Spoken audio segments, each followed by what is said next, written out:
नमस्कार, ESPN 9 news आप देख रहे हैं। आपके साथ मैं हूं अक्षय अग्रवाल। टीएमसी की सांसद महुआ मोइत्रा कैश फॉर विवाद में घिरी हुई है। महुआ पर यह आरोप है कि उन्होंने संसद में पैसे लेकर अडानी ग्रुप को लेकर सवाल पूछे हैं।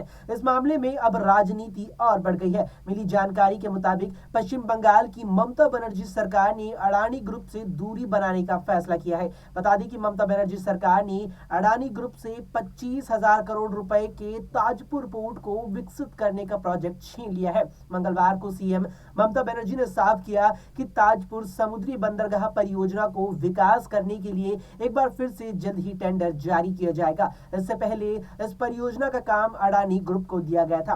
पिछले साल हुए बीजीबीएस में शामिल होकर बंगाल में ताजपुर बंदरगाह में बड़े निवेश की घोषणा करने वाले अडानी समूह के प्रमुख गौतम अडानी इस बार दूर रहे। अडानी समूह का कोई प्रतिनिधि भी उद्घाटन सत्र में नहीं दिखा। बंगाल की मुख्यमंत्री ममता बनर्जी ने निवेशकों को आकर्षित करने के लिए यहां आयोजित 7वें वार्षिक बंगाल ग्लोबल बिजनेस समिट यानी बीजीबीएस का मंगलवार को उद्घाटन करते हुए राज्य से निर्यात दोगुना करने, लॉजिस्टिक क्षमता को आधुनिक बनाने और नवीकरणीय ऊर्जा विनिर्माण के प्रोत्साहन की योजनाओं समेत कई नई नीतियों की घोषणा की। ममता ने पूर्वी क्षेत्र में इंटरनेट कनेक्टिविटी सुधारने के लिए दीघा के समुद्री रिजॉर्ट में एक नए केबल लैंडिंग स्टेशन और जैव ईंधन को प्रोत्साहन देने की भी घोषणा की।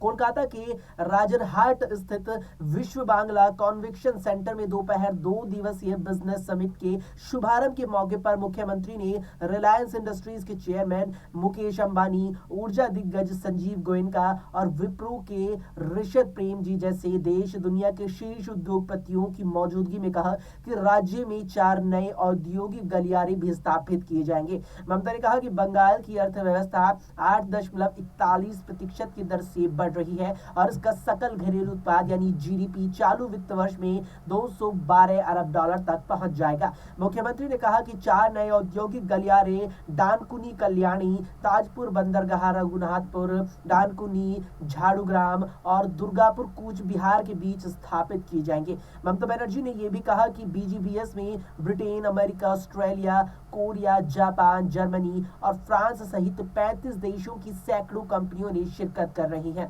इसमें 17 पार्टनर कंट्री हैं जिन्होंने अपना प्रतिनिधि मंडल भेजा है। ममता ने बंगाल को निवेश के लिए आदर्श गंतव्य बताते हुए ये भी कहा कि राज्य में 1.3 करोड़ लोगों को रोजगार देने वाली लगभग 90 लाख एमएसएमई इकाइयां हैं जो देश में सबसे ज्यादा है। मुख्यमंत्री ने यह भी दावा किया है कि उनका राज्य शांति और सुशासन का एक मॉडल है। उन्होंने विपक्ष खासकर भाजपा का नाम लिए बिना उस पर राज्य की छवि खराब करने के लिए अभियान चलाने का भी आरोप लगाया। ममता ने बंगाल का जीएसटी समेत अन्य केंद्रीय बकाया भी मुद्दा उठाया और केंद्र पर फंड रोकने का आरोप लगाया।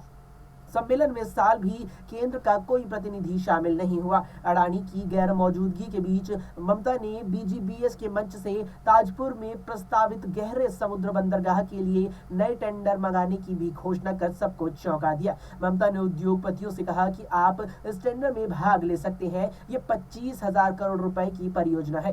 गौरतलब है कि बंगाल सरकार ने ताजपुर में समुद्री बंदरगाह के निर्माण के पिछले साल वैश्विक निविदा महंगाई थी, जिसमें अडानी समूह को सबसे पीछे छोड़ते हुए सबसे ज्यादा बोली लगाकर उसने हर किसी को चौंका दिया था और ये निविदा हासिल किया था।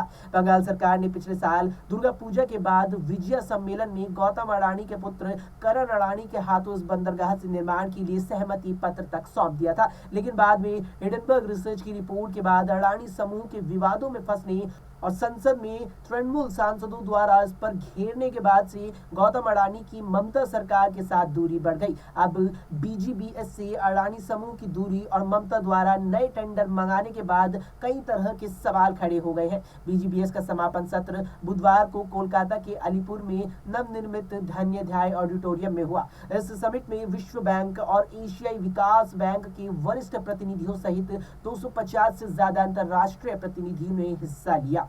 अभी के लिए इस वीडियो में इतना ही। देश और दुनिया की तमाम खबरों के लिए आप देखते रहिए एसपीएन 9 न्यूज।